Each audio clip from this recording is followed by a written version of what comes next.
And I think we're live. Yes, we're live. I'm here with Enoch. Enoch, how you doing? I'm well. How are you? I'm doing very well. I actually used your real name in the title. I hope that's okay. That's okay. That's okay. Yeah. Fawaz? Is it Fawaz or how do Yeah, you you got pronounce it that? perfect. Yeah, Fawaz. Fawaz. Okay. So I'd like you to sort of introduce yourself to get us going here. And the way Sure. I do it on my podcast is I typically ask the guest to go way back to childhood, Yeah. before the age of reason. Just talk about the first sort of inklings you had that there was God and religion, and then talk us all the way up to today with the highlights. Sure. Were you born and raised in a Christian home, a Catholic home? Like, just tell me Sure. everything because I don't know anything about your biography. Got it. Hey, well, thanks again for having me on. I really appreciate you. Yeah, name is Fawaz Yasi.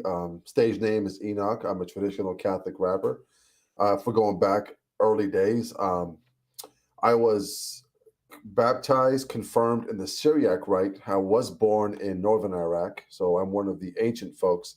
If you look at the Genesis, I think the Abraham comes out of the town of Chaldea, and that's where most of my people are. They were the Chaldean Syriacs, Oh, northern Iraq. So I was born there, um, and around the age of, I, it was very cool time in the mid '80s to from '85 to '92. That's where I spent my time, and I remember a little bit of it. Very patriarchal, very family oriented. It's one of those things to where if you got married, the wife joins with her husband, and then they move into like a kind of a commune in a way. They'll just build a house and the property, and then you just join the patriarch, which is the grandfather of the husband side, because everything is very patriarchal. So I grew up with cousins, uncles, aunts. Everybody had liberty to discipline me how they please. That's how it worked. It was just, it was fun times. It was very family oriented. Food was great, of course. Mothers usually stayed home. The wives they did the cooking and cleaning, and then the husbands you have one husband go out per family, and they could earn an income. That's how it was at the time. We migrated over here on a visa um, in 1992, and we came to the United States. Before then, we spent about 9 months in Jordan. It was a transition period, and Jordan was interesting. We hopped apartments until we were ready to come here. That's how long it took. Usually about 9 months for your name to be pulled, for the visa to go through, and we flew over here from Jordan. Landed straight in California. That's where my mother's brother, my uncles were. We stayed in San Diego pretty much my whole entire life. We were in San Diego, so yeah, I grew up. I didn't know English at all growing up. They put me through an ESL class. They just dumped me right into a public school. As a child, a lot of TV, try to pick up the language, try to hear how people speak and things like that. So huge with sitcoms, cartoons, stuff like that. But uh, came in San Diego. I grew up in San Diego again most of my life, and it was really nice. A beautiful state. Family. We stayed with family. We were family oriented, and it wasn't until what was it just recently, 10 years ago, that I got married. Now I have four boys, my wife and I, and 3 years ago we moved to Kentucky. wow. So you're married in 2013, right? Correct. And you That's have right. four boys. So, Yeah. what prompted the move to Kentucky? Was it just work, or? No, not necessarily. California was getting a little wacko for me. It was expensive too, really Yeah. expensive.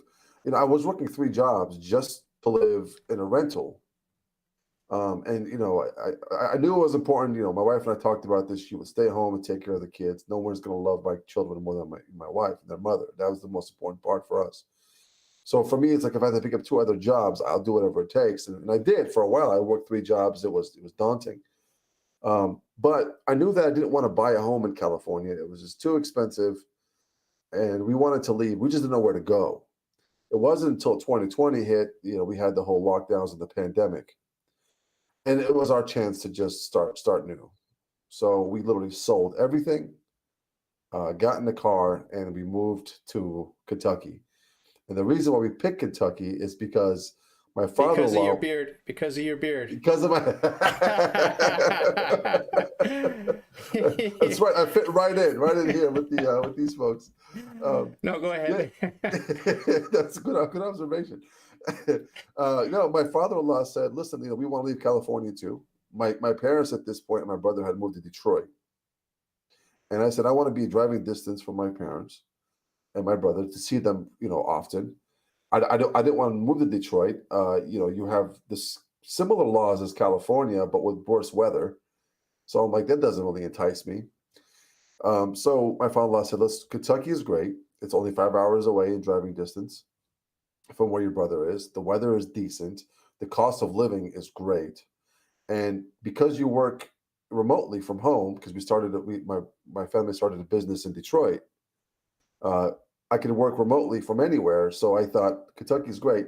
So I went from my rental in San Diego with a small backyard to 10 acres and owning a home, and my mortgage is half what my rental was in San Diego.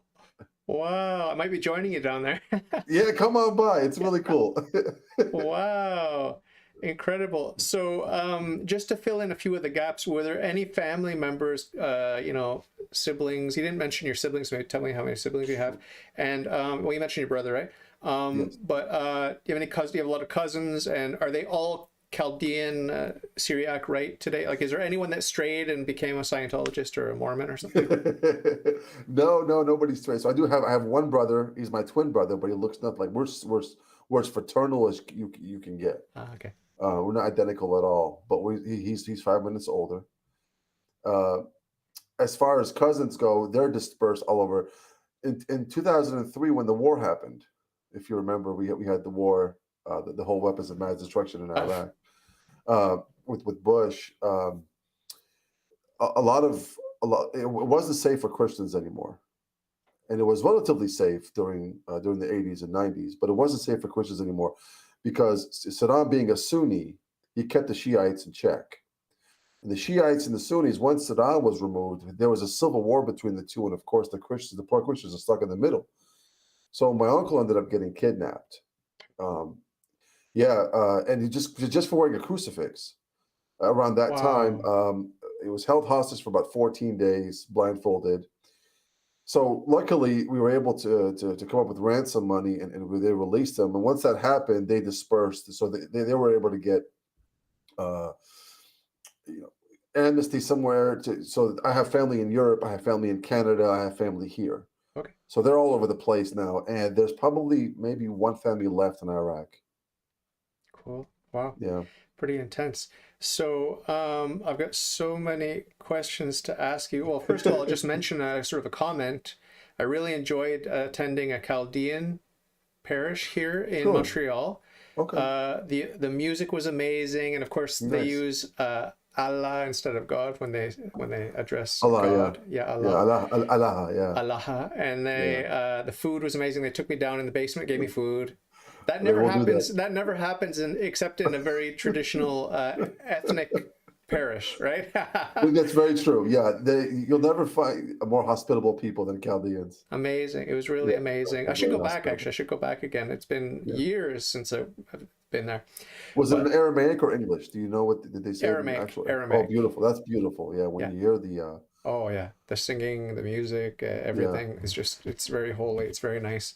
sure. I don't even like to go in English here in Montreal. Like I prefer to go in French or Italian or something, anything but Wow. English, because the English just grates on my nerves, especially the singing. It just grates on my nerves. Especially if it's some white woman with a lot of vibrato in her voice and it's just like, Right. shut up, shut up. So I don't go back to those parishes usually. French and Italian. That's interesting. That's cool. So you speak both languages. Well, I didn't really learn Italian, but because I know French, it's easy enough to pick up, and Okay. I You was going understand. to daily mass. I've lost the habit. When COVID struck, they shut down the churches, and I lost the habit of going to daily Oh, I mass, see. Okay. and I'm still recovering from that. But Sure. it was a rough time. I don't want to talk too much about COVID because it's got me banned so many times from YouTube, and it's just Oh, like sure. Yeah, we'll definitely. they're still paranoid about it. I still got a strike like a couple of weeks ago just for some offhand comment. It's Go like figure. they're really, really paranoid. They're still pushing their nonsense, but we're not Yeah, going to talk yeah. about that. Okay, Sure, sure. we'll talk off the record after or before our next talk or whatever. Got a lot to say. I got a lot to say, but they're going to kidnap me and ask for ransom money if I talk No, no, about we don't want that it. to happen. Yeah, we'll get you out. Well, the Chaldeans will get you out.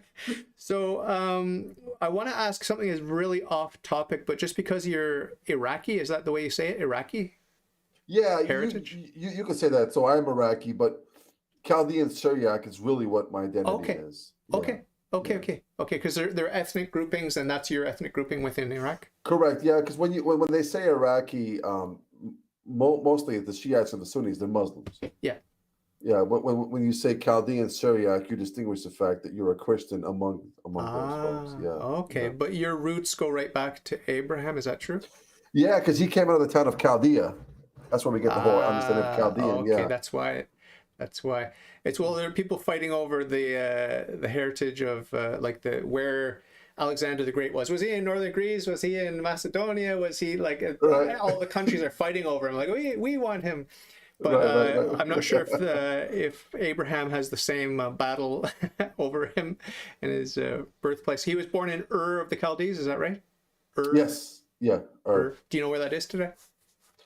no, no, I don't. No one No, knows. no, Maybe. yeah, because the shifting of all this stuff, I don't know exactly. I'd be interested to look it up in the map. I should look that up. So anyway, it's really off topic. It's just a really small tangent, but I'm Sure. curious about Saddam Hussein because Yep. I'm someone who's always been a little bit left field, a little bit of an oddball, loner, weirdo guy. Okay, and I've always been distrustful of the mainstream media, always. And I hope I'm not going to say anything that's going to kick me off, but this is ancient history. Okay, Saddam Hussein and all that stuff's ancient history. No one cares anymore. Okay, Right, but right, right. I always had a soft spot for whoever the West was persecuting and painting out as a Mm, bad guy. Always.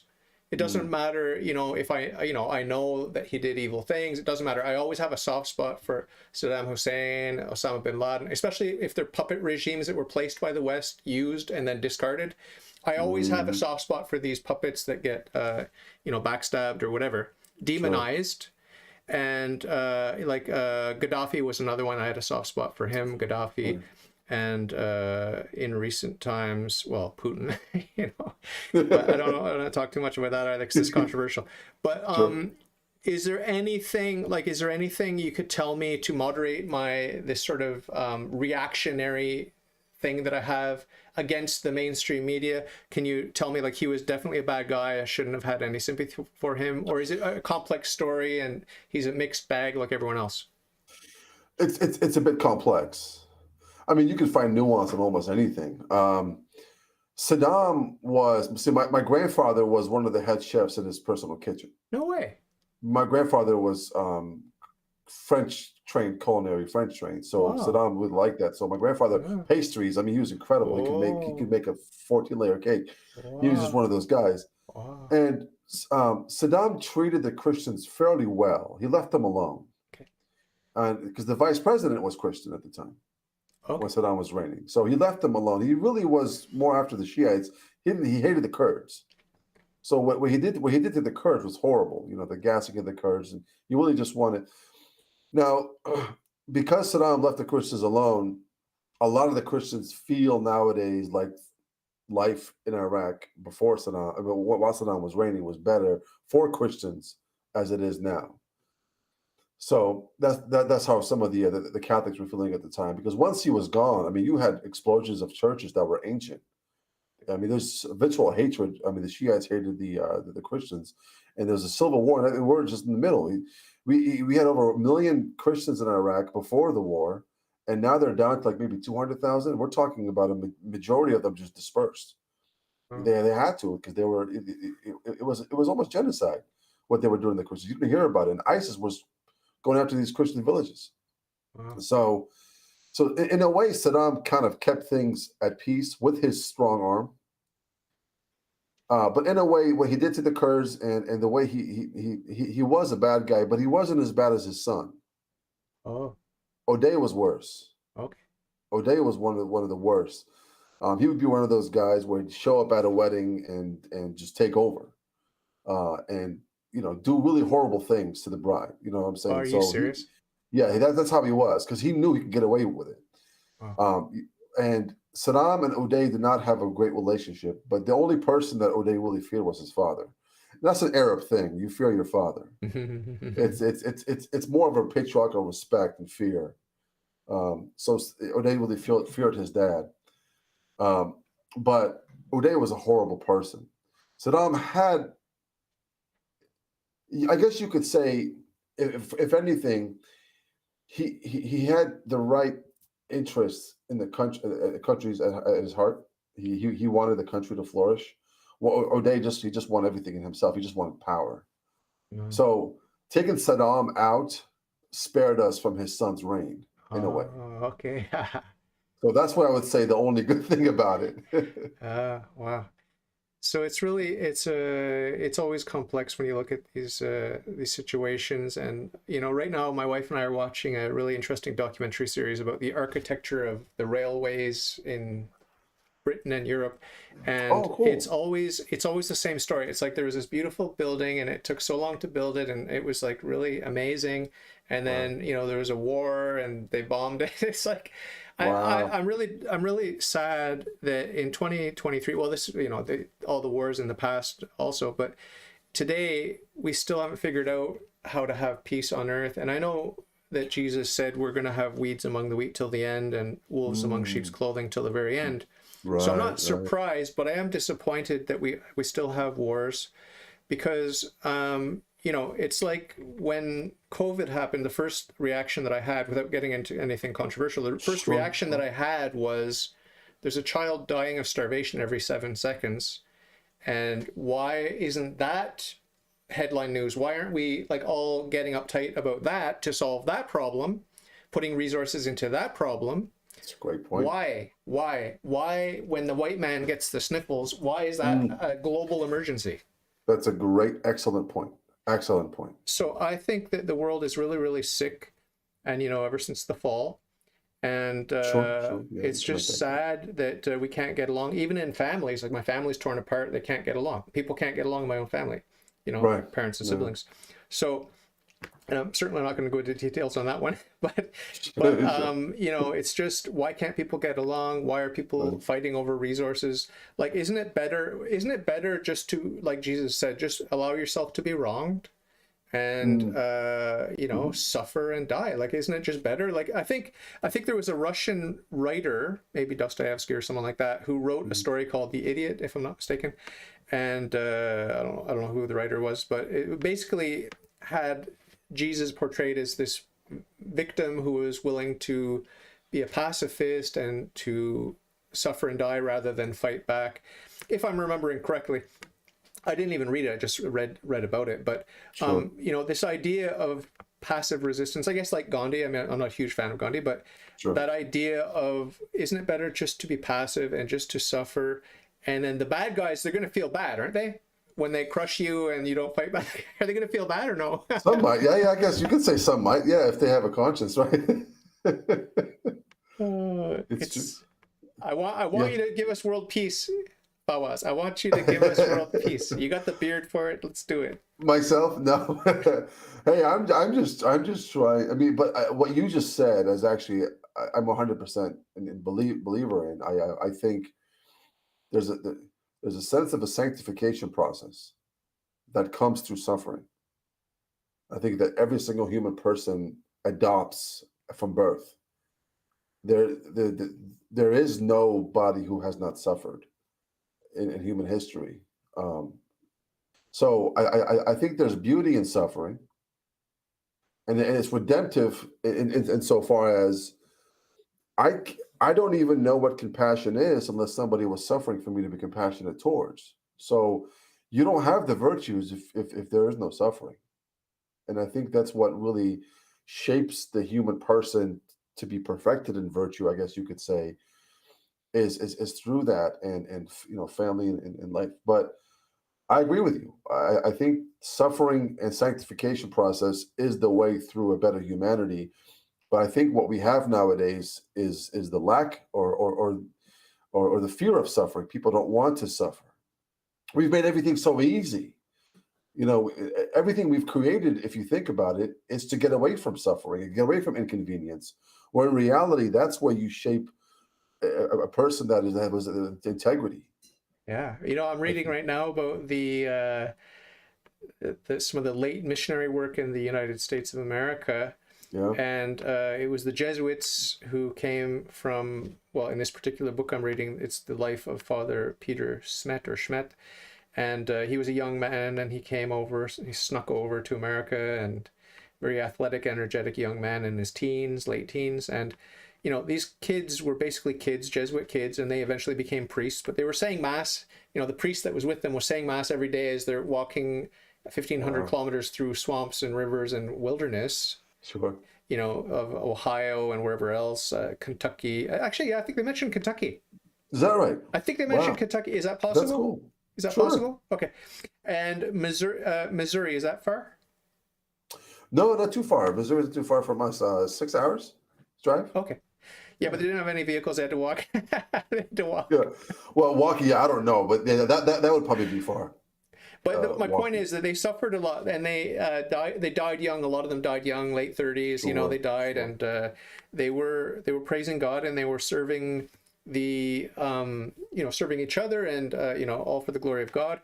And they were serving the Native Americans. And the reason I'm reading this is because I sort of feel guilty about the way the natives have been treated by the white man, the Europeans. And so someone told me to read this book because it would help me to understand that the church was actually doing the right thing in the colonization process. And the book talks a lot about, not only the suffering and the sacrifice, but it talks about the relations between Catholics and Protestants in America during the 19th century, early 19th century. And it may be biased. The book may well be biased, but it sort of paints a picture like the Protestants were antagonistic and making black legends and fighting their work.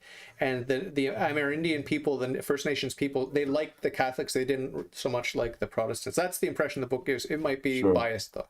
It could be, yeah. Gangs of New York, right? Remember that movie? No. Yeah, you got to check that out. So, Okay. Gangs of New York. It's about the 5-point Calvinists and the Catholics fighting. Oh, okay. It's Daniel Day-Lewis, DiCaprio's in it. It's star-studded. Okay. So you should check that out. What era does it talk about? I think it's in the early 19th century as well. Oh, really? Yeah, No I think kidding. it was around that time, or it might have been in the 1700s. But it was really? It was the Irish Catholic versus the English Calvinists. No way. In fighting. Yeah, it was. It's a great movie. St. Louis, Missouri apparently was full of Irishmen and Canadians. Is that right? I didn't know that. Yeah, the Catholic population anyway. But Cool. that's what I'm reading. So that's pretty cool. That's pretty cool to hear about. And in 35 or whatever it was, Napoleon Bonaparte, I think it was Bonaparte, he ceded that to the U.S. Like he had St. Louis, Missouri under his control, but he ceded it to the U.S. I had no idea.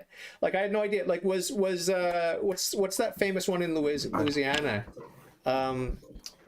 What's the famous city where they do Mardi Gras? New Orleans. New Orleans, yeah, New Orleans. Is that in Louisiana? It is, yeah. Yeah, Louisiana. I wonder if Napoleon actually owned that and then he eventually gave it up. Do you know? I don't know. No, he could have. But did you know that the French were holding territories in? This is the first time I'm hearing that. Yeah, you're. I'm learning from you right now. This is great. That's why Steve Cunningham wanted you to come and talk to me. I'm just kidding. But no, it's fascinating. Shout out to Steve Cunningham. Yeah, shout out to Steve Cunningham. He's going to come back on soon in about 3 weeks or so. He's a great guy. But there's so much history. There's so much to learn about the U.S. And so you've been in the U.S. since '92, you said? 1992, yeah. Wow. And so your English is phenomenal. Now, I guess we're going to start talking about your use of the English language and your lyrics and your music. How did you get into all that? So growing up in the 90s, I tried to get inundated into the culture in the U.S., and you do that pretty fast. You get sucked into the culture. You go to public school, you watch TV, you get sucked into the culture as best as you can. And you try to keep some of the traditions of your roots as well. I've kept a language still. I know how to, I didn't know how to read or write. I forgot that. But as far as speaking, I'm fluent in Syriac and Chaldean. So we grew up in the early '90s, and we just got sucked into the whole East Coast versus West Coast beef between the Tupac and Biggie, I guess you could say, in the '90s, and of course the culture of basketball, everything was hip hop, growing up. So my brother and I, we decided just to pick up the pen and a pad, and we had friends in middle school, I think it was seventh grade, that were rapping as well, and we just joined in, and we just kept doing it. We never stopped. We just kept writing and got better at writing multiple, writing additional syllables, getting the dictionary, and just learning more words and the better cadence and better flow. But it wasn't until later on, probably I would say, when I was late in high school, when I started recording some music. Okay. And before then, it was just listening and writing, just getting better. But it wasn't. We started recording some music. It was bad. It was horrible stuff. I mean, You still have it though? You still have it? I don't know. I have no idea what that stuff is. Yeah, unfortunately, and then everything was in cassettes at the time. Yeah. This was '98. Cassettes are coming back now. Are they coming back? Yeah. Everything comes back, doesn't it? Isn't it funny? Yeah, your bad music could come back if you find it. Yeah, if I find it. It's funny because I was talking about something about that. You remember when email first came out? Everybody wanted to get an email. Oh, email. Okay, Email, yeah. But then now we're so sick and tired of email and text. People want to get a handwritten letter again.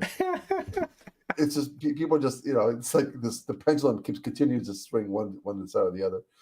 But it wasn't until I think right in the early 2000s we started putting music down, and then we just kept recording, getting better. At the time, it wasn't Catholic. Oh, no way. It wasn't Catholic at all. It wasn't dirty. We didn't curse, but it was conscious rap. Okay. Just awareness concepts and things like politics. that. Yeah, stuff like that.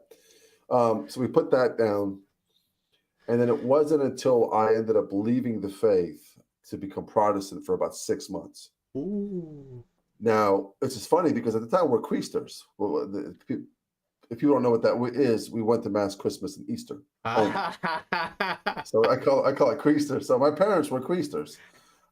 We went to Mass Christmas and Easter only. We did go to the Novus Ordo, which was fine. And my issue was I didn't know the faith well enough. So if a Protestant comes along and starts talking all this Bible stuff, I'm easily sold. I just know it's like, hey, I've always believed in Jesus because we had crucifixes at home, and we had this idea of Christ. And then I'm like, there it is. I found Christ. I found the faith. It was the Protestant faith. But my father loses his mind. And he's like, no, you got to be Catholic. And I was like, what do you care? We go to Mass twice a year.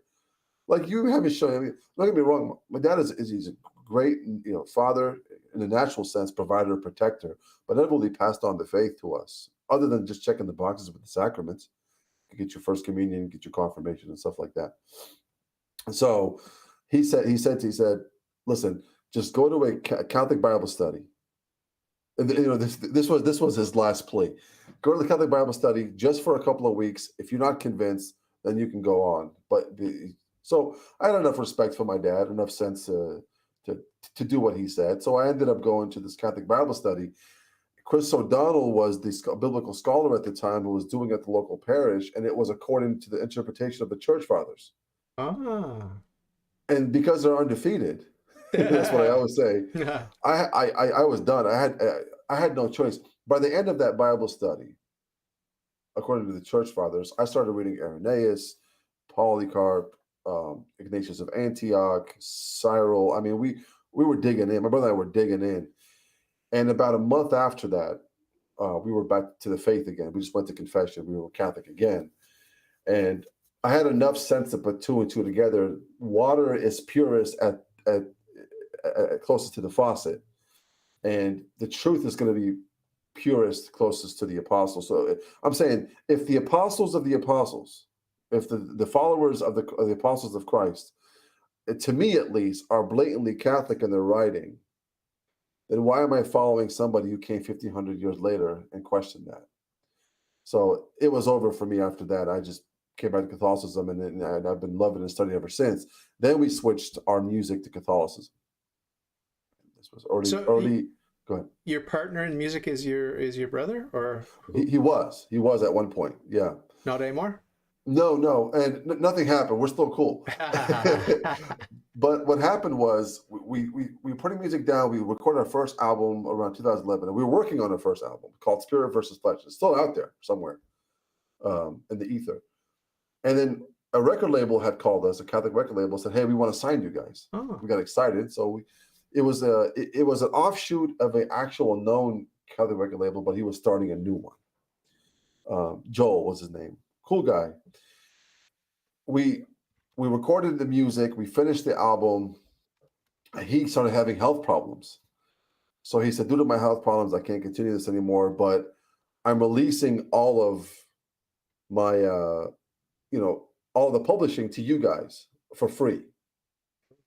So I was like, "Oh, that's very nice of you." So he felt bad that he couldn't really complete it and everything. So we got the album out, we released the album.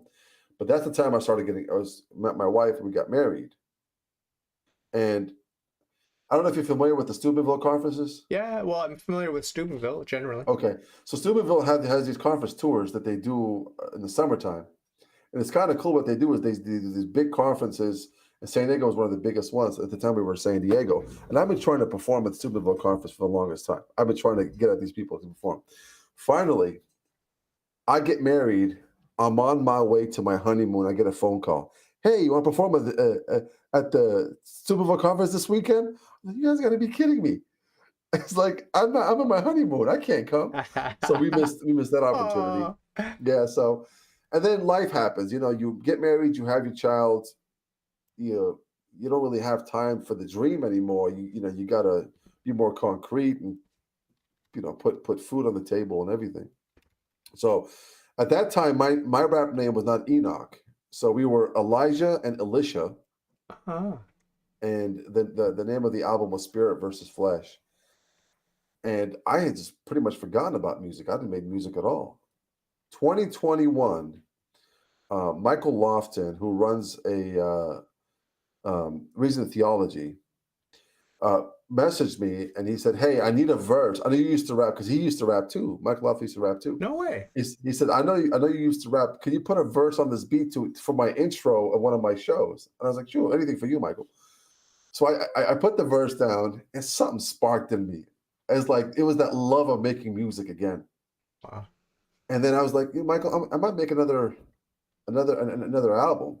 So Michael had made a beat and he sent it to me. We made a song called Outnumbered. So him and I are both in it, Michael Lofton and myself. No way. At the time, I messaged my brother and said, "Hey, you want to get back into music?" And he's like, "No, I'm swamped." Like he's running a business. He's married. He's got kids. He's running a business. I said, "I'm working from home now. I'm in Kentucky. I'm not doing 3 jobs anymore. I could parcel some time to make some more music now." And 6 months later, my first album, Traditionis, comes out. And this was April of last year. Wow. And Unbelievable. and then I launched my second album December of last year. So only from April to December, Deus Volt. And I'm going to drop my third album August of this year. So I'll be dropping 3 albums in 18 months. Wow. Yeah, Amazing. that's once that spark hit, and it just kept going. And it's just been so much fun ever since. I'm loving Yeah. So glad you moved to Kentucky. it. Thanks. Do you know, it's an amazing story, and I've had Michael Lofton on my show. He's a sweet guy. He's a cool guy. I think Yeah. I think I freaked him out a little bit because I'm a little bit too much of a what do you call it, like an oddball. But No. do you know C26, John Levy and Val Morale? They put out a Catholic rap album. Oh yeah, Foundation, of course. I know. A little bit of bass, a whole lot of grace. Do you know that one?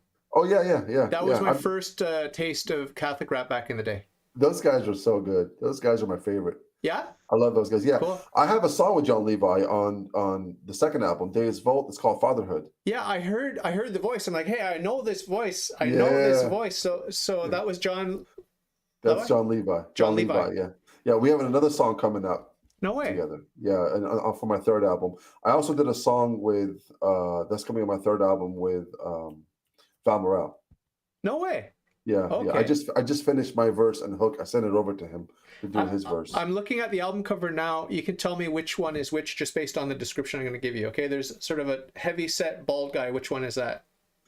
Heavy set bald guy is C26. Okay. Then there's a black dude with a baseball cap. John Levi. And then there's a scrawny white Latino looking guy. That's Val Morale. Okay, did I nail it You or nailed it perfectly. there you go. Yeah. And then there's two other guys in that group. Oh no way. Nico is in that group, and S Mind. He's S Mind is the one who produces the most of their beats. Those guys are phenomenal guys. They're incredible guys, and they just released their new song, "All I Need," just last week. No way. So they're still Cool. making music. How many of you met face to face, like in person in real life? Only one I've met is S Mind. Okay. Yeah. Okay. You collaborated at a distance with the other? Yeah, it's so easy nowadays. It's actually easier to collaborate from a distance nowadays than it is to collaborate together. Yeah. So that's very exciting. Are there other Catholic rappers? I know there's like a priest that did an interesting video in his church. He was rapping about the Eucharist. Pontificus. Yeah, Pontifex. Pontifex, yeah, Something that's his like name. that. Yeah, That was yeah, pretty I'm good. familiar with him. He did a rebuttal of someone, I think, also. Yes, it was the guy who said, "Why I love Jesus and hate religion." Exactly. Yeah, exactly. So, Father Pontifex, I think, rebutted him. He says, "Why I love Jesus and religion." I think that was the rebuttal. It was very well done. It was very well done. Yeah. Yeah. That's cool. So you're up to date on all the gossip in the Catholic rap world. It's a small world. It's a small world. as they say in the hood, I kept my ears to the streets while this was happening. I would imagine it's a pretty small community. Very small community, yeah. But to be honest with you, there's more than 15 that Really? people haven't heard of. Yeah, there's some out there. They're just, here's what I'll say, and I might get in trouble for this, but I'm going to say it anyways. In the secular world and the Protestant world, they do such a great job with production because they put so much emphasis and money in production that when the audience, there's a mutual acceptance between the audience and the artist. There's a mutual respect to where the audience says, "I'll give you my ears if you give me something worth listening to," and then the artist says, "I'll give you something worth listening to if you give me your ear." So there's this mutual, I guess, in the world of capitalism, there's this mutual consent. In the Catholic world, for the longest time, production was not. They just assumed because I'm rapping about Jesus, you should give me your ears. And that wasn't the right assumption. That wasn't the right assumption. It's like, if you're going to give the audience something to listen to, pick up the production, pick up the lyrics, give them something to listen to that the world is giving them, but given in a Catholic light. And I think Foundation does that in an incredible way. Those guys, John Levi and those guys, they do that a great way. And my thing is I try to pick up the production, the lyricism, the blatant Catholic message with kind of catchier music. That's what I really wanted to do.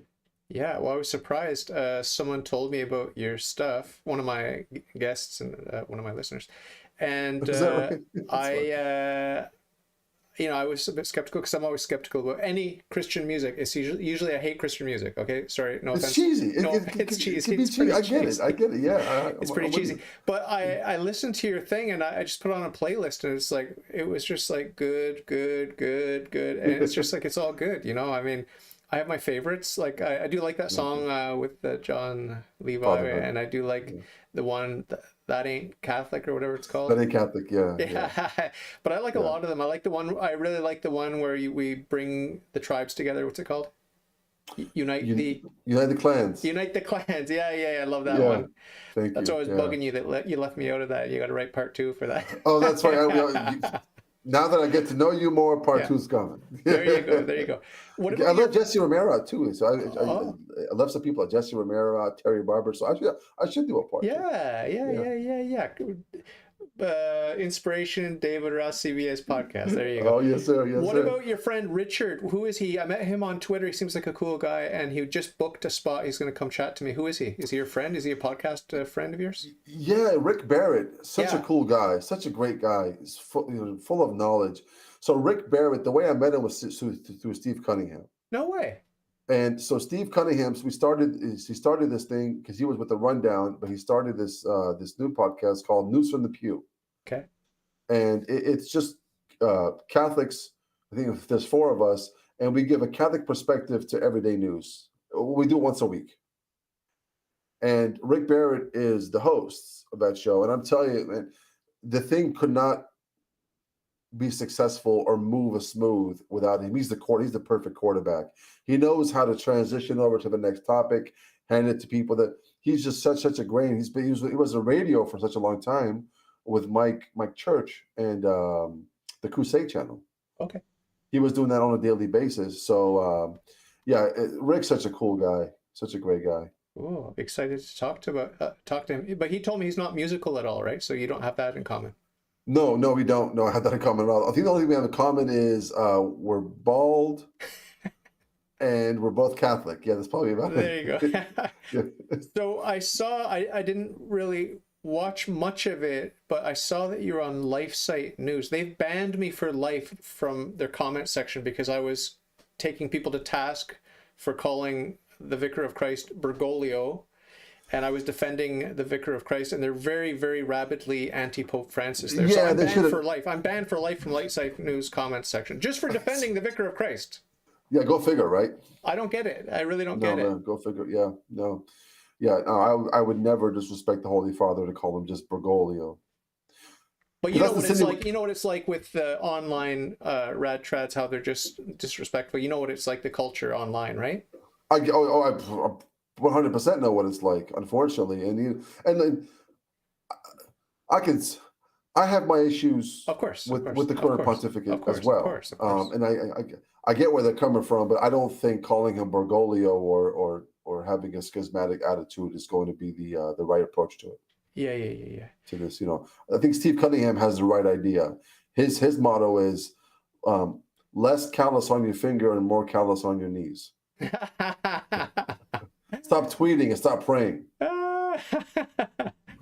Yeah. Well, I always say to what I call the rad trads is, and forgive me if you identify as a rad trad, but I don't know what that means anymore. Like it's been redefined so many times. I am more traditional in a sense of I do attend the TLM. I'm traditional in my outlook of family, stuff like that. But yeah, go ahead. Yeah. Well, what I say to the rad trads who are constantly bashing the Pope is, when you get to the pearly gates, are you really on on your deathbed, whatever, are you really going to regret that are you going to say one of two things? Oh, I wish I'd bashed the Pope more, or is it more likely you're going to say, I wish I'd bashed the Pope less? And I think you're more likely on your deathbed to say, I wish I had bashed the Pope, whoever he was, or whatever popes you had in your lifetime. I wish I'd bashed them less.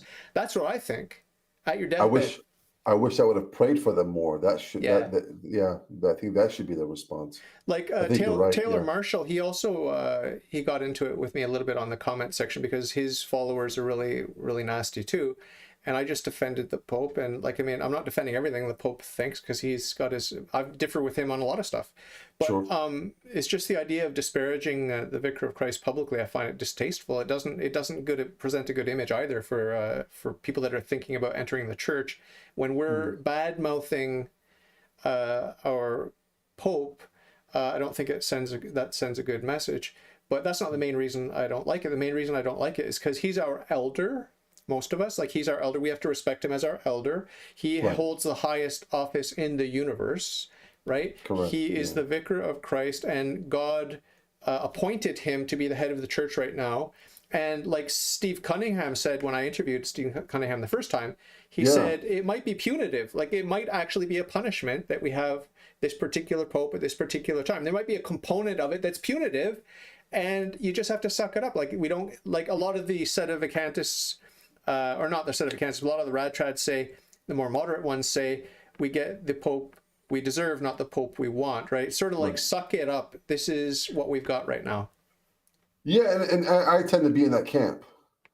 I agree. He is the Pope, 100%, the valid Pope. Yeah. I was never a Benedictantist, I guess people would call them. Those who think that Benedict was still Pope. I think he still is the Pope. I think we can have a valid Pope and a Pope that we could disagree with all at the same time. I think that's where it goes. And I get with Marshall, and I know Marshall personally. And, no way. Yeah, I do. And he has a heart of a father, and he really does for after his children and stuff like that. So I can kind of see where all that stuff's coming, and I think he's toned down a little bit Okay. versus other stuff. And so did Tim Gordon. If Okay. you remember early Yeah, yeah. on, Tim Gordon was really in. And I also know Tim personally. And again, Steve Cunningham introduced me to all these people. Okay.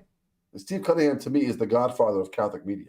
Uh-huh. You know, with Sensus Fidelium, he's the one who really brought everything Wow. together. Amazing. And do I agree with everything that Marshall says online? I don't. Yeah. Well, recently on Twitter, he said something nice. He said, you know, let's pray for Pope Francis when he was having his problems in the hospital there. And I thought that was very touching and nice. And, you know, it's just the Christian thing to do anyway, right? Yeah, that was sweet. I think that was sweet too. Yeah. You know, I love the fact that I could get along with Taylor Marshall and Michael Laughlin at the same time. I mean, that's He just used to be a rad trad, didn't he? Wasn't he Pope bashing back in the day? he was, yeah, he was, and now he has a more of a let's give the Pope benefit of the doubt. Let's see what he actually did mean. Let's wait and see. And I learned that a lot from Michael in that aspect too. I've never publicly bashed the Pope. Nice. But now I think because of Michael's influence, I more tend to wait and not be a reactionary when it comes to the pontificate. The headline, shocking headline of today: Pope Francis thinks this and that. Yep, and everybody wants Francis to do what they want. You know, it's like, I'm going to interpret this to the light of how I want to see Francis, and the other side does the same thing, where it's just like. Michael's like, let's just wait, let's see, let's interpret it according to the way it's supposed to be interpreted, and let's move forward. But yeah, so that's my take on the Pope. Honestly, it's like I pray for the Pope. I don't agree with a lot of stuff that he's done. I don't think his pontificate has been a net positive in the last 10 years, in my personal opinion. But he is the Pope. I can applaud him when he does something great. I can pray for him and have some concerns when I think he's doing something or saying something that's contrary to the church. Yeah, you know, that's how I see it. You know the Q-tards with Trump. Like I do like Trump, but you know the Q-tards that are like just on this mystical hopium kind of trip. Oh yeah, that's weird. The 5D chess thing. Well, that's weird stuff. The QAnon stuff. Yeah, there is a way. You know, there is a parallel with Pope Francis because, like, I do want to give him the maximum benefit of the doubt. It's almost to the point where I'm like a Q-tard with the 5D chess thing. Like, well, you know. What is it? It's a surprise. What's his name? Pope Francis is actually a rad trad. And he's playing 5D chess, right? Yeah, well, he recently said he's conservative. He said he's conservative, and that's cool. Sure. I think he was more conservative, and if I may say this last thing, I think he's more conservative than the Cardinals who wanted him. Yeah, I think he's more conservative than they thought he would be, and I think there's something about the office, that changes you. Yeah. Yeah. Well, one last thing to say about Pope Francis is that I think a lot of people are sadly missing an opportunity. We have an opportunity, like we are part of salvation history, and we can't lose sight of that. Like he is the Pope, and what does God want me to take from his pontificate every day? And what I take every day from Pope Francis is his warmth, his sort of progressive liberal stuff that he has to offer, which is good. And the progressive liberal stuff that's not good, I just like spin it away or just interpret it away or whatever, or ignore it. Sure. Like he was pushing the jab. I'm never going to get jabbed no matter what. And I don't agree with that. He minted a coin for the jab and all this sort of thing. And like he doesn't believe in special fiat creation. Like I'm a young earth creationist, thanks to Sensus Fidelium. Nice. And so we got two things in common. We're not jabbed and we're young earth creation. There you go. Amazing. What's it like in the Chaldean Syriac community? Are they mostly anti-Darwinian evolution and pro-fiat creation? Young earth creation? To be honest with you, I don't think it's even discussed in there. I think it's individual. But most Chaldeans came from public school. Okay. And they're not, I would say you would find more people in the West that are more interested in theology. Is that right? I from my experience, you know, most of the Chaldeans they'll go to mass on Sunday. It's very cultural. It's very cultural. Yeah, it's so there's not much. It's all about the food afterwards. It's all about the food and the clothing. The clothing. What are you wearing? The food, and what kind of car you've leased. Yeah, exactly. Yeah, what kind of job does your son have? Like that's what I want to know. You know the Chaldeans very well. But yeah, Every ethnic community is like that. My wife's Greek, so it's all about the superficial achievements and where do they fit in is society and all okay, that. sure. Yeah, it's similar. It's similar. I can It's see the that. Yeah, worst the Greek. part of the ethnic communities. That's the worst part, is that superficial judgment, and that's really not good. But it's Yeah. part of the package, you know. It is part of the package, yeah, yeah. And I'm sort of a black sheep. I'm the one who married an Irish. I had an outdoor wedding. Oh, no way. I did all the no-nos of the Chaldean culture. But Ah, the older I get, the more I really appreciate the good things about the of Chaldean Syriac course, culture. of Yeah. course. Yeah, yeah, yeah. So your Irish wife, I'm picturing a beautiful redhead with pale white skin. She's pale white skin, blue eyes, and brown hair. So Okay, good enough. yeah, Close enough. Because yeah, I'm beautiful, Irish beautiful. Scottish heritage myself. Is that right? Yeah, yeah, Okay. yeah, yeah. That's cool. That's Yeah. cool. What's her name? Yeah. Her name is Megan. Megan. Yeah, good Irish Yeah. name, I guess. Very Irish name. It's spelled, Meghann, different way, Megan. But I did baptize and confirm all of our children in the Syriac rite.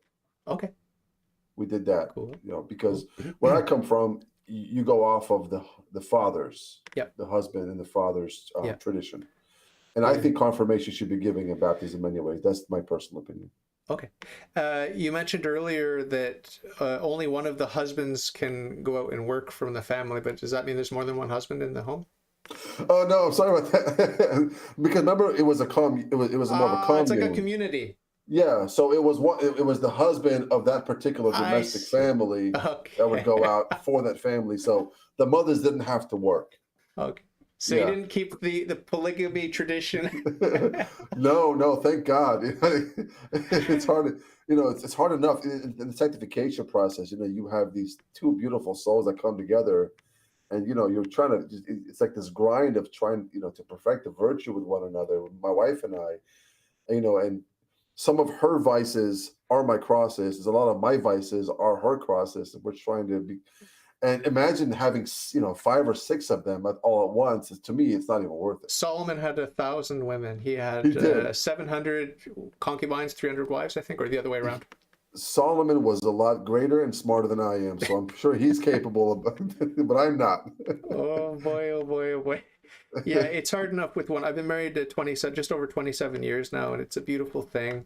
Congratulations. That's a Yeah, beautiful sadly, thing. we don't have any children, but we're both kind of like children. We're both kind of weirdos that found each other. And my mother said when she met my wife, because we got married, we eloped, okay, and then we let the families know. Oh, by the way, we got married. But when my mother met my wife, she's like, "Wow, how did you find this woman? She's perfect for you. She's just like you. She's a weirdo." That's so awesome. That's so cool. And was she Catholic? Not at all. She's raised Greek Orthodox. She's culturally Orthodox. She's very, very culturally Orthodox, but she doesn't practice her faith, sadly. But maybe somewhat agnostic about God. Is he really good if he's letting children suffer and die and these sorts of things? So she's on her own journey, but I don't want to talk too much about it because she doesn't like when I talk about her. But No worries, yeah. you'll pray for her conversion. Absolutely. But COVID has been helping because she realizes now that Satan is very, very, very, very real. Very real. Right? And she chose the other team. She's on the other team. She's not sure who's running the other team, but she's on the other team from Satan. That's a good step. That's a very good step in the right direction. It's a step in the right direction. Step in the right direction. Yeah. Yeah. And COVID did a lot of things. I think God could definitely write straight with crooked lines. When we have problem wars or pandemics or whatever you want to call it, it's a lot of ways you find God on the cross. I think a lot of times that's most people. You look at all the people's conversion stories. There's always this idea of I was down to my last wits. I was down to my last cent. I was on the cross, and then I found God that way. It's kind of interesting how we always find God in the most heinous in the life when we suffer. I think suffering is beautiful when it's redemptive. But I think suffering can crush you if you let it. Unfortunately, that's what we've seen, and especially today. I think we've seen that is, we saw the unfortunate event in Tennessee, and my first thought was when I heard about that was somewhere out there's a father who failed his child, and we all have to suffer the consequences because of it. I think a lot of the roots is just understanding fatherhood to such a degree, because I think you can really shape society for the good when you have a domestic father and mother, and they're trying to build perfect virtue with one another, and they pass that on to their children. We build good citizens so that way we could, have Absolutely. a better society. And we've lost that, my personal opinion. Absolutely. Well, that's why I'm cheering for Russia and the East, because, they are claiming at least to stand for traditional values and, Right. Christianity and these sorts of things. You have to take everything with a grain of salt, obviously. But one of my guests who lives in Cyprus, he's a Cypriot Greek. He told me that he has it on good insider information that Putin actually does travel to the monasteries in Greece to consult with the monks, and he's a deeply religious uh, Orthodox I've heard man. that. I've heard that's cool. I've That's heard that. cool. Yeah, yeah, yeah. And he's Orthodox, right? Yeah, From my understanding, Russian Orthodox, right? yeah, Yeah. yeah. Was it Krill? Did Krill pass away? Did I heard? I don't know about that, but I know he was allegedly a member of the KGB, just like Putin. Krill was. Yeah. It's kind of interesting, right? But wasn't wasn't Beck put into position for Saint Beck? Remember Beck? No, BEC. So yeah, BECK. Okay, He Beck. No. he he, he was the right hand of the was it not the emperor? Not the emperor, it was the king, I think, and he put him in a bishop position to kind of gain power over the church. And Beck was such a loyalist. He literally, when he became bishop, he says, "Well, I don't serve anymore. Now I serve God." Ah. So sorry. And you can take somebody like that, and God can completely just change Where their and heart. when did this happen? Like which country and which Oh, time? Thomas Beck, I think it's his name, Saint Thomas Beck. I couldn't In tell which you the part of the exact world? timing. I think it was England. Okay. Thomas Beck was English. Was Yeah, it Thomas a Becket? Beckett. What am I saying Beck for? Maybe it was Forgive me, Thomas a Beckett. Becket. Oh, Thomas okay. Beckett. That's what it is. Yeah, There you go. Okay, yeah. okay. He probably was under King Henry VIII or something like that. Is that Something possible? like that. Yeah, yeah. Is that Thomas possible? Beckett was. Yeah, Beckett. Yeah, and Oh. that was such a cool story. The fact that he became bishop and he was like, "I don't work for you anymore. Wow, I amazing. got a new boss." Well, what do you think about the Orthodox and unity in the church, the unification of the Catholics and the Orthodox, at least starting like what can we unify Easter, because our Easter's next week, but for the Orthodox it's the following week. And like as a first step, it would be nice to unify the date for Easter. I wouldn't mind that at all. I You don't think know anything that'd about be that? beautiful. No, no, I wouldn't mind that at all. Okay. Yeah. But the Christian unity is a big deal, and it's very sad and tragic. We have 40,000 denominations, so called, and these different Christian communities, and you've got really weird stuff like Mormonism, Jehovah's Witnesses, and all kinds of weird stuff. Right. Have you thought about, other than praying to God asking for unity, have you thought about ecumenism, and have you read the 16 documents of Vatican II? Are you in favor of the actual letter of the council? Have I read all of them? No, I've read some of them. I'm big on liturgy. Okay. So when I read Sacrosanctum Concilium, and I think just recently Bishop Barron had put out a book about interpreting it the right way. Okay. And I tweeted at the good bishop with all respect. And I said, good bishop, you might want to be careful here because people are going to start asking questions. Well, what they're seeing on Sunday isn't adding up what they're reading here. Like they got to put two and two together at some point. And so with that sense, like, that's really where my heart is trying to get Catholics to kind of fall in love with the reverent liturgy again. And I'm a big fan, and I might get my trad card revoked from you here, but I am a fan of what we call the Novus Ordo, Unicorn Novus Ordo, Reverent Novus Ordo. Okay. I think when it's done correctly, it's done beautifully. And 4 hours from me are the Fathers of Mercy. Okay. They do an incredible job. But going back to directly your question, ecumenism and all that stuff, I think ecumenism could be a good thing if we're trying to get people to understand what the Catholic Church teaches for the sake of unity to get them all under the church.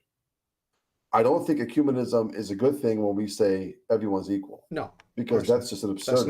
That's not what Vatican II teaches either, right? So right. It's everything is ordered. All of the all of this, the means of salvation are found within the Catholic Church and only within the Catholic Church. Correct. But there are means found without, and those means, Vatican II says explicitly, those means of salvation are ordered to bring people into the fullness of the Christian faith, which is the Catholic Church. That's what it says, that the Church of Christ subsists in the Catholic Church, meaning that the fullness is there, but there are means without, and those means without are designed to bring everybody in. I mean, obviously up in heaven, we're not going to have Jews and Muslims and Christians. It's just going to be Christians, and it's not going to be 40,000 different opinions about fundamental, essential saving truths. It's going to be unity. Yeah, we're going to have unity in heaven. So it's not controversial. It's not an exclusive thing where we're excluding people. We're welcoming everyone into the fullness of the truth. Just like I always use the example of the Scientologists. They welcome everyone into what they think is the fullness of truth, which is their stupid Scientology nonsense, right? So the individual just has to evaluate what makes more sense. What makes more sense? Like paganism, polytheism, atheism, monotheism, Judaism, Islam, Christianity. What makes more sense? So we're able to evaluate that with God's help, and God's there. He loves each and every person, no matter how far they've strayed or what circumstances they were born into. Sure. They may have been born into a family that's really messed up on all levels, including spiritual and religious levels. Right. Yeah, he's always knocking on doors, right? I remember reading the letter of Saint Leonard of Port Morris, and it's called the fewness of those which will be saved. And he quotes a lot of one of my favorite saints, Saint Vincent Ferrer. But in there, if you keep going down, there's this beautiful part of the sermon where he talks about how God continues to knock, and then when we reject him, he waits and then knocks again, and like he just continues to come after us, even which is kind of funny, because mercy and forgiveness is for the stupid. That's the reason why we're allowed to have all of these, the confessions when we tell we fall, or the angels that you had one chance, you fell because they were so intelligent. They had one chance because they had seen the face of God. They knew what they were rejecting. Well, with us, we're just so finite, and I guess human beings, in a way, we're just so dumb. In a way, the mercy and forgiveness. So you're right, in such a way that he continues to come after every single soul and tries to draw them to himself.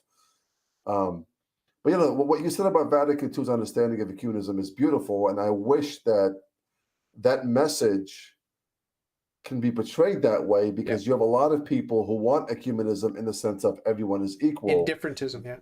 The differentism. They'll take that passage and interpret it according to their own, and unfortunately, those are the loudest voices right now. Yeah, well, it's just shocking. It's shocking to me, like what the Germans did in. The German bishops did. Big recently. One, yeah. The Germans, the Germans. And I don't think Francis is going to side with them. I don't. The Holy Spirit's at work in the Vatican amid all that darkness. The smoke of Satan has entered the church, as Saint Paul VI said. Yeah, Paul VI said, yeah. It's real. Yeah. It's real. The battle is real. And where is the battle focused? It's focused on the Catholic Church and the hierarchy of the Catholic Church, for sure. Where would you attack if you were Satan in charge of all your demons? Where would you attack? You would attack the priests and the bishops and the cardinals. Absolutely. Absolutely. Absolutely. A lot of times the graces that flow from within the church flow downstream to the world. And civil life and family life really come from the graces of the church. And I mean, the Catholic Church built Western civilization. We could say that with proudness. And it wouldn't make sense for the devil to let me leave this Catholic, let me leave this organism, this beautiful body of Christ alone and immaculate. Let me go after the world. No, you got to break down the church first. And then those graces won't flow down to the world. Then you have this mess that we're in. I always say, if you want to fix the world, fix the church first. Boom, the world's fixed. Absolutely. Well, there's the other bottom-up approach, which I think is also very, very important for Satan, which is the father of the family, particularly with pornography and these sorts of things. Big time. it's a really good bottom-up approach for Satan, and it seems to be working wonders.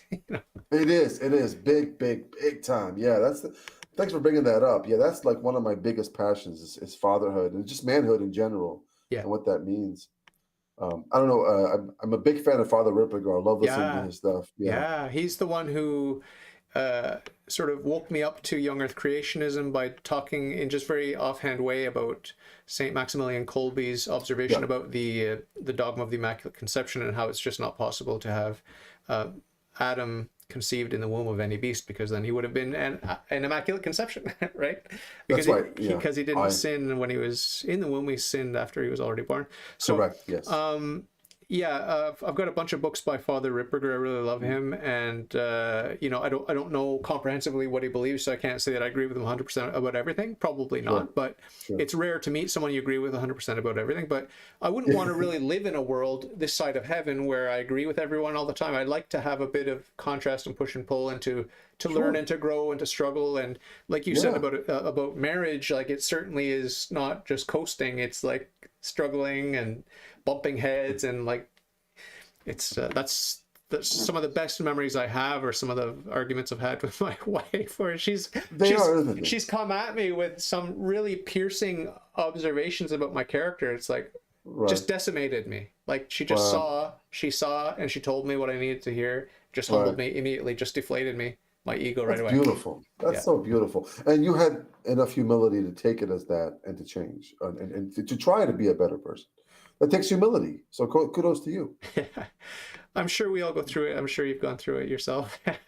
Oh yeah, all the time. And my wife is such a great. I mean, I love my wife to death. She's so awesome. And but there is a struggle. And but you know what they say? You probably already heard this before. Um, if you're still arguing, it means you still care. I thought you were going to say happy wife, happy life. That's the No, I can't expression stand that. I can't. I hate that stuff. Oh no, no. Happy wife, happy life. No, no. And that's such a. Forgive me to say this, but for the people, that's such a boomer thing to me. It's I don't know if happy anyone life. took it seriously. It may have been tongue in cheek from the onset. It may have been tongue in cheek from the onset. I like to think I so. think it was. I think it was. Yeah, you're right. Yeah, happy wife, happy life. It's like no. But you know, I interviewed Brian Holdsworth, who's a Canadian Catholic. I don't know if you know him. He's got red hair and a big beard. Oh yeah, yeah. I like watching his videos. Yeah, cool. He just had Kennedy Hall on his show. That's one. Yeah. I'm Yeah. trying to get Kennedy Hall on, but I think I sort of annoyed him by calling him a rat trad in my invitation email. But he's I said you're my favorite rat trad, but I think that pissed him off. But Oh, anyway, he's got a sense of humor. I wouldn't imagine that. okay, maybe He's he's just so just too busy. busy. He's just too busy. He's so busy. He's Yeah, too busy, so but I always yeah. say he's my favorite. He's my favorite. I just like his face. I like his demeanor. And there's another He's got guy. There's another yeah. guy Go I ahead. like too. He's also Canadian, I believe. But anyway, when I had Brian on, I asked him to tell me the names of his kids and the signification of the name choice. Can you do the same with your 4 kids? Sure. Yeah. So my firstborn is Athanasius Fulton. Ooh. Yeah. So Athanasius, being Saint Athanasius, the one who pretty much saved, you know, for us from Arianism. Athanasius Fulton, I love Fulton Sheen. Yeah. He's one of the reasons I came back to the church. Other than the church fathers, I remember staying up late watching EWT and Life Yeah. is Worth Living. Yeah. He's loved his preaching. So Fulton, and his confirmation saint is Pio, Saint Pio, Wow. one of my favorite saints. Wow. My second born is Ephraim Benedict. Mm. So Ephraim, being Saint Ephraim, the greatest saint in the Syriac Church. Benedict, of course, the founder of the monastics, right? And his confirmation saint is Saint Vincent Ferrer. Ooh, greatest miracle worker of all time, apparently. I love the fact that you know that. Like most people don't know who Saint Vincent Ferrer is. You know, that's so cool that you know that. Yeah, I love Saint Vincent Ferrer. It's such cool. My third born is Ambrose Joachim, Ooh. and his confirmation saint is Saint Polycarp. Oh. And then my 9-month-old is Clement Charbel. Oh. Yeah, and his confirmation saint is Saint Joseph. I was gonna go with Saint Uh, Alphonsus, but but because I oh, love Saint Alphonsus yeah, Liguori, but my wife said we haven't used Joseph yet. We got to yeah, incorporate Joseph in our yeah. family, so we picked Saint Joseph. Well, just have some more kids. Like that solves that problem. Oh, we'll have an Alphonsus, but it's, God willing, Right after David. after David. That's my name. Right. I'm kidding. Yeah, we have four boys. We can't seem to have any girls. It's just boys. So Don't complain. It's good. I don't mind it. I was a youth minister for 10 years Oh, no way. in a Novus Ordo parish in San Diego. Cool. And I like ministering to the boys more because I don't know what to say to girls, to be honest Yeah. with you. And so the fact that I have boys, it's kind of it's a blessing because I don't know how to raise girls. It's just Well, let's hope there's still a difference between boys and girls in the future. Right? That's our main concern. That's such a good point. Uh, Oh boy. yeah, it's a good problem to have. Like if you know, Right. having boys and girls. So yeah, it's In a crazy. way, It's crazy. when the world goes to such an extreme, in a way, it's kind of easier to tell your kids like this is it's like you've drawn the line. I'm either on this side or this side Yeah, at this point. yeah, There's yeah. there's no middle anymore. It's just Yeah. It's not gray zone. It's like there's black and there's white. Which one you like? yeah, pretty Yeah, much. yeah. So it seems like the end is near. I mean, I don't want to get dark, but how do you? I just had a very moderate guy on last, maybe on Friday, and he's a historian and he's got a very moderate view of the history of the church and everything in our current times, and just the same old, same old. The church is in crisis. Yeah, well, it's always been in crisis. Don't worry about it. Right. Just pray and be a good Catholic. But he gave me the impression that we shouldn't be too worried about how dark the times seem today. And so that's reassuring, that it's always been dark. We're ignorant of history, basically, when it comes to that, evaluating Right. the darkness. And comparing today with yesterday, a lot of the, what I call rad trads, they romanticize the past, think that no one used to fart back then or whatever. Right. And, back in the good old days, everything was perfect and all the Catholics were perfect. And today they're Right. annoying. And it was never like that. There were always idiots. Always. So Since we're living in a fallen world, there's always going to be idiots. Yeah. No, you're absolutely right. But that is an encouraging thing that your friend said. It's very encouraging.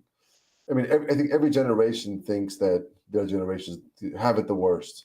yeah, It's like here we are. It's like, oh, woe to us. We have it so bad right now. And I mean, so what is it? Saint Paul's president was Caesar, right? I guess in a way, it's like he had to deal with that. Nero. It was Nero, right? We had to deal with Nero. I had to deal with Arius. We had to deal with the Albigensians. We had to deal with all of this stuff. I mean, the church, I guess, in a way, when you had the scholastic times, I guess that you could say those were kind of decent times and compared to a lot of those times because the church was really starting to get its influence into the world with all the founders of the Franciscans founding and the Jesuits coming on and all the debates of we had Aquinas and we had Bonaventure, we had Scotus, and those were great. And the thing is, I think that we who said it? Who said it best? We have too many thinking theologians and not enough praying theologians. And my thing is, I'm just a layman in Kentucky. I have no power over the laity whatsoever. All I could do is fast, pray, and give virtue to my children as best as I can. And if that's what I could do, then maybe my Athanasius will be an Athanasius later on in life. yeah. That's all I could do. I have no power over the clergy, no power whatsoever. And my plea to God is that that they serve Christ as best as they can.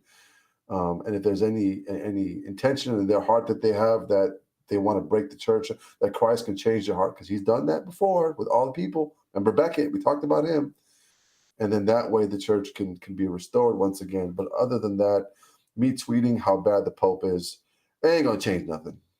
Well, there's something coming to mind here because I've been watching this series of documentaries about the architecture of railway buildings in the UK. So it's rather an odd topic, but it's fascinating. That's cool. And the British people are very interesting people. I don't know if you've been to England or not, but or Great Britain, but there are a couple of stories that I witnessed in this documentary that I think are worth telling you for inspiration for how an individual can actually have an impact on the world around them. Okay, so there's a young boy, 4 years old. His father takes him train spotting. This is a sport they do in England where they go and they keep track of the numbers of the trains they see, and they know all the details about all the trains. Okay, so this is like a really geeky hobby that they have over there, and it's been going on for I don't know how many, maybe 100 years or whatever, maybe 200 years. But this 4-year-old boy, he sees this dilapidated bridge that was built for trains that are no longer running, and he loved the bridge, and he always, like, he lived nearby the bridge, and he always wanted the bridge to come back to life, right? And so he wanted trains on this bridge. So his whole life, like, I don't know what he did for a living, but he was like, his hobby or his passion was this dilapidated train bridge. And long story short, he got it going. He raised money, like, he reached out to people, and he got this bridge rehabilitated, and he got trains running on this bridge because he loved it. He loved this old bridge. And it's like, I felt humbled by that story, because do I love anything as much as this 4-year-old loved that bridge? It's embarrassing. It's embarrassing for me to go before God, and God's going to point to this 4-year-old, and he's going to say, look what the love did. Look what this 4-year-old's love did. Boom. Passion. And I'm crushed because I didn't love and I didn't do anything, you know? So it's an inspirational story. That's a beautiful story. Just last quick point. You remind me of another story. If Fulton Sheen have you heard of the story with the girl with the Eucharist? Probably. Tell me.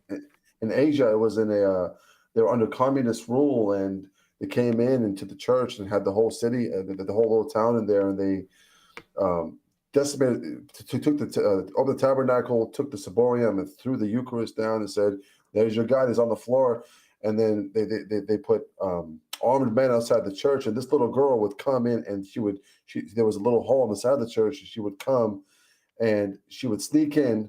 She would say a prayer, and then she would receive the Eucharist from the floor, and then she would sneak out. And then she would come back again, and every single day until the last day, unfortunately, she received our Lord, and somebody made a noise, and the armed men came in, they shot her, and they killed her. And Sheen said, if this little 9-year-old loves our Lord this much that she would die for him, then why aren't I spending at least an hour with him in adoration every single day? And from that moment on, he observed holy hour until the moment of his death. Wow. Even if he traveled and the church was closed, he would look through the little crack of his eye just for an hour. And that's why I think Fulton Sheen is so cool. And he was inspired by a 9-year-old, and that's a cool story that you just said right now. Amazing, absolutely amazing. He had so many good stories. Do you remember the story about Peanuts? No, tell me. There's a big lineup of kids in the confessional, and the first kid says, confessed his sins, and one of his sins was, and I threw peanuts into the swamp. And then the next kid comes in, lists all his sin, and then the final sin he confesses, and I threw peanuts in the swamp, and so on and so forth. All the kids are saying that.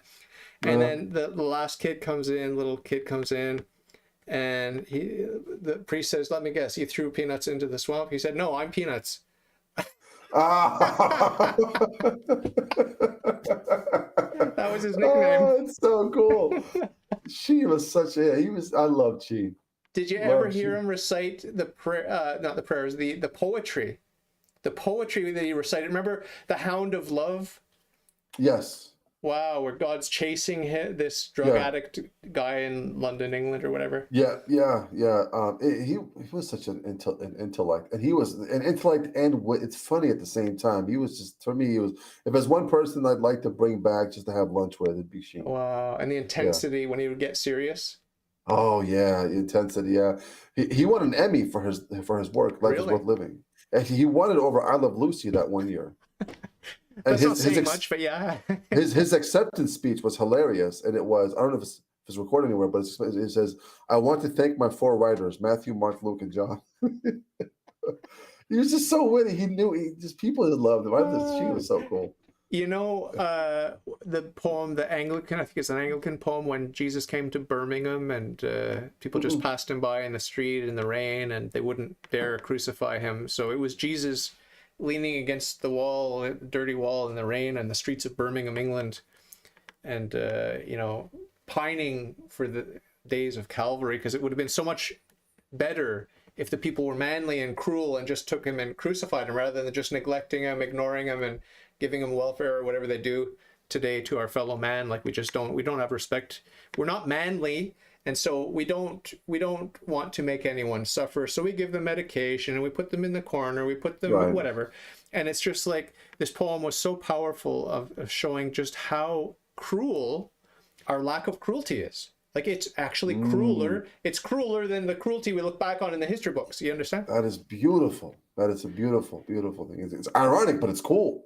And Saint Yeah. Anselm talks about this with a That beautiful sounds awesome. illustration of the crucifixion itself, how necessary it was. He said, I mean, this is a tangential thing, slightly related, but it came to mind, Sure. where he said if the soldiers that crucified Jesus, if they had lacked the courage or the manliness to do their job and to hammer the nails into Christ, then the Blessed Virgin Mary, the Mother of God, would have done it herself. She would have picked up the hammer nails and she would have done it.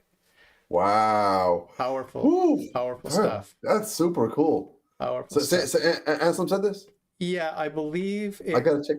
I believe it was Saint Anselm, but he might have been reporting what another saint had said, or Okay. I may have read a later saint that was harkening back to what Saint Got it. Okay. Anselm said. But it's a graphic enough image that I'm sure if you Google it, you could find out the alleged Sure, source sure. for sure. But it's a very powerful testimony to the submission of the Mother of God to God's will, just as Yes. Christ submitted perfectly and his mother submitted perfectly too.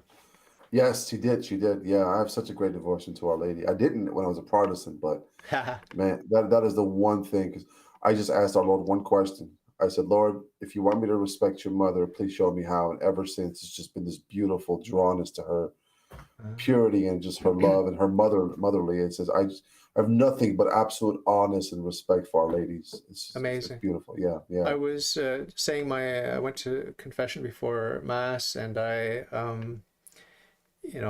was just told to say a little prayer or whatever. So I said he left it up to me what the prayer would be. So I said Hail Mary.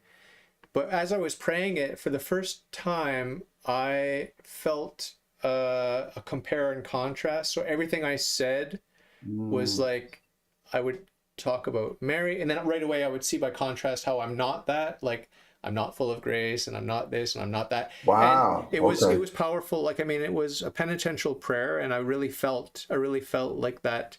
And then I felt also that the goal of religion is to be, as Saint Louis de Montfort says, to be united with Mary, to be poured into the mold of Mary, Hmm. so that we can have those graces, we can have those attributes and that Right. submission to the will of God and these sorts of things. Sure.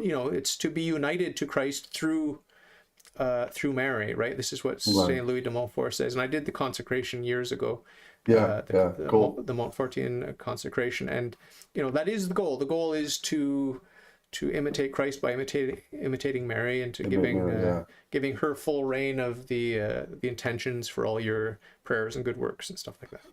If you go to my YouTube page, I did a skit. I did a rap skit recently.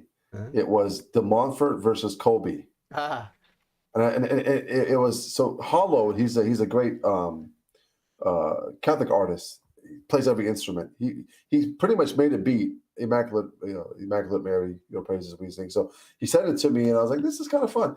So I wrote to it to where they both come in to do a little rap thing, and then it turns into this little battle. They go back and forth on who's more devoted to Mary over the other. And at the very end, it gets really awkward. At the very end, so I'm playing all of these characters. Very end, the person comes in and just stares at them both, and then the person in the studio says, "Oh, hey, Dominic." so St. Dominic being the one, like, you guys kidding me? Like, she gave, so it was just cool. It's cool skit that you check that one out. Saint Bernard's a good one too, and Saint Alphonsus Liguori actually was Oh, very, very. Did you read the Glories of Mary? he did, yeah. I could talk St. Alphonsus for hours. I have the complete works on my Kindle, and I'm slowly going through it. Do you? I started with Preparation for Death. Wow, Yeah, amazing. yeah. Amazing. Prepare Everything for he death. writes is amazing. Everything. It's like drinking water for me. It's just like it's so easy. It's so powerful. It's so Yeah. prayerful, and I love it. Absolutely love it. I don't know about you, but it felt like I've been robbed when I wasn't introduced to St. Alphonsus's work Yeah. until, for me, it was 2016 is when I first found him. My friend Gateway in the chat says, "Can Enoch do a battle between Martin Luther and Irenaeus?" So there you go. That's your next your next task. That'd be a good one. Yeah. Or maybe a Bellarmine versus Luther type thing. That would be fun. Yeah, that's a good idea. I'll do that. What's your impression of Luther as a man? Do you think he's burning in hell, or do you think he repented last moment, went made it to purgatory? Like, I mean, I don't want to cast judgment on his heart or whatever, but do you have any impression, like, how dark is his reputation in your mind? Boy, that's a tough one. Arch heretic, like that's pretty suited. He is an arch heretic for sure, and that is, I mean, that would get you hell. And look at the decision that he made, which, what we're facing right now is a lot of it, I would say, is his fault. Do I think he's in hell? I don't know. Hope not. I hope not. I hope he's in heaven. I hope he's in purgatory still or something. Yeah. Yeah.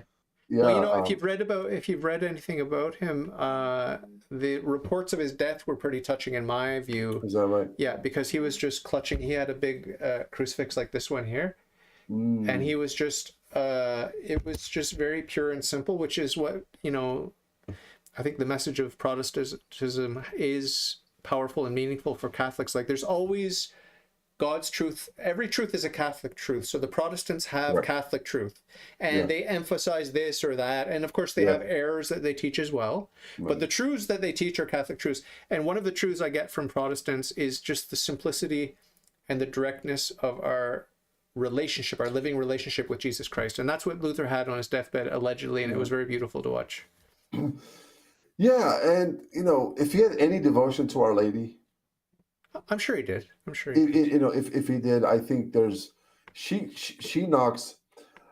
I remember Mother Angelica one time. She was reading through she was reading through? She was reading through the mystery of the lost child Jesus at the temple, which is in the.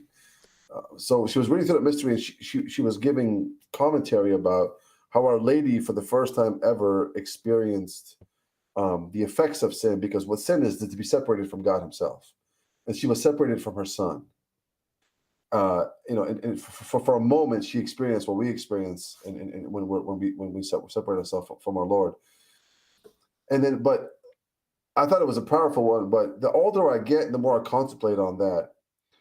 My whole thing is, she never stops seeking. Like, I'm the lost child, Jesus. Like I'm the lost child. And she's always seeking. And I think I've heard stories about folks who've had devotion to her. Just a simple fact that I think it was St. John Vianney who came down from the train, and there was this poor woman sitting on the bench, and she looked disturbed, and he said, "What's wrong?" And she said, "My husband. I'm concerned about him." And do you know how Vianney was able to read hearts? And St. John Vianney said to her, she said, I can assure you he's in purgatory. She goes, how could that be? He jumped from he committed suicide. And he said, he brought flowers to Our Lady one time. And that 15 seconds from the bridge to the water was enough that he uttered, "Lord, I'm sorry for one of my." So he repented of that 15 seconds. I think that's Our Lady really drawing her to her Son, only because he put flowers at a statue of Our Lady. Just a simple act like that, she could really go after her soul and try to bring him to her Son. So amazing. If he had any devotion to her, there's a possibility that I think he could be in purgatory still. Yeah. My friend Gateway says Martin Luther did have a devotion to Mary and defended several Marian doctrines. I actually have St. John Vianney here. Oh yeah, Jean-Marie Vianney. Curievar's, right? He's such a cool. amazing. He's such a cool priest. He's a hero. Every time I see my parish priest in the confessional, all alone, lonely, waiting, and no one ever comes, I'm the only one that goes. Like, apparently, I've never seen anyone else go in there. But I think about those hours spent by many priests, many saints who were priests. Yeah. Many hours. Thank you to your friend Gateway for clarifying that. I appreciate that. Yeah. And then if you get a devotion, then there's a chance. I mean, I don't care who you are. I don't wish hell on anybody. No. I don't want to. Yeah. That's not a Christian's heart. It can't be. No. Yeah. Absolutely. So I appreciate it. I hope you come back again. I do have to go now because I got to get up early in the morning. But I gotta let you go back to your wife and kids there. Ask your wife Megan with 2 N's if she'll come on my show and talk to me about. I want to hear her side of the story now. That's good for sure. Hey, I'd like to get, if you don't mind. I don't know if you've seen. I do live shows called Get to Know. Okay. I've had Marshall on. I've had Gordon, Michael Lofton, wow. Steve Cunningham. I have Jesse Romero coming on this week. Cool. And we go back from childhood, but it's more specific questions like what was your favorite TV show, favorite cereal, favorite breakfast, and we just get to know the person. I think there's a lot of times people in the Catholic world, they know these people's work, but they don't know the person behind the work. Cool. And I started this. I was like, let's just get to know these people. They're just down to earth guys. So amazing. I'd love to have you on. I'd love to have you on and talk. Yeah. I'll email you some. I'll have to we'll have to beep out the X-rated stuff or whatever, but I'll just I'll skip over all of the, because I was actually an atheistic Satanist before my conversion in 2009. Right? Yeah, in 2009. Okay. And I went through hard solipsism, and I've gone through all kinds of stuff. But it's a rocky road. King? Rocky road. Heard of Zachary King at all? Yeah, with he's got a big beard too, right? Yeah. He was into Satanism, right? Right. Yeah, I think he was into theistic Satanism, if I'm not mistaken. Was that what it? Okay. Yeah, where they actually would do rituals and stuff like that. Right. Okay. My Satanism is more popular today. It's the one where it's sort of like the default religion of everyone today in the West, where they just think that reason, science, and like the self. Oh, it's a very stupid, silly worldview, but it's basically elevating reason, so-called, because they don't even know how to reason, these people. Without God, you can't remove God and call yourself reasonable. You can't remove God and call yourself reasonable. It just doesn't make sense. That's so true. It made me laugh. That's so true. Hey, I'm so happy that you're on our team now. Yeah. I'm so happy too. I mean, it's amazing. It's the only place to be. Best thing that ever happened to me, for sure. Wonderful. And my wife is a lovely person, but she's very violently anti-Catholic, so that's a thorn in my side of something I've got to deal with. But it's challenging, but it's also kind of fun, and I also know that I kind of deserve a little thorn in my side. Like St. Paul. We all do. Asked God to remove it, and God said, "My grace is sufficient." So that's beautiful. That's one of the most beautiful. Do the rat trap thing and just hide a green scapular under her bed. Yeah, I got one in the bed. I got one in the bed. Won't tell. Yeah. Well, she caught me spraying the bed with holy water. She's like, "What are you doing?" And I just said, "I'm just chasing the demons away." She's like, "Okay." That's fine. At least she let you. That's great. So it's really amazing to meet you, my brother, and I'll be talking to your friend Richard soon. I can't remember what he booked it for, but I do hope you'll come back again and shoot me an email about this getting to know you thing. Yeah. And I won't prepare. I'll just answer impromptu because that's my favorite way of communicating. That's how I love it. Let's natural, do that. Natural, organic, and What's the format? It's like this, like an hour and a half, whatever. It's about an hour, hour and 10 minutes, and it's literally just, we start from the very beginning. I'll just ask you questions, and I'll ask you beforehand if there's anything you want me to touch on, because I want to be respectful. Okay. And then we'll they call it the green room, right? The green screen room. Oh. Before we hit live, we'll just go through the. Oh, okay, no problem. Very good. That's exciting. So thank you so much. And thank you, brother. I don't know if you know, but I enroll each and every one of my guests, whether they like it or not, in a perpetual mass. So you and your family are getting the graces of a perpetual mass. That's the greatest gift you can give, man. Thank you. So I've got over probably close to 300 people now enrolled because of this podcast that I've been doing for 6 years. And one day, in the beatific vision, God will show you how many souls you've saved because of that. It's going to be exciting. So if I do Yeah. end up jumping off a bridge, I think that 15 seconds there'll be some something for Mary to draw on, right? Something, yeah, but don't do it. Don't do it. We want you around. We want you around. Yeah. Thank you so much, my brother. So please remember me and mine in your prayers. Of course. And we'll talk very soon. God bless you. God bless you. Thank you so much. Thank you. I love you. Bye-bye. You too, brother.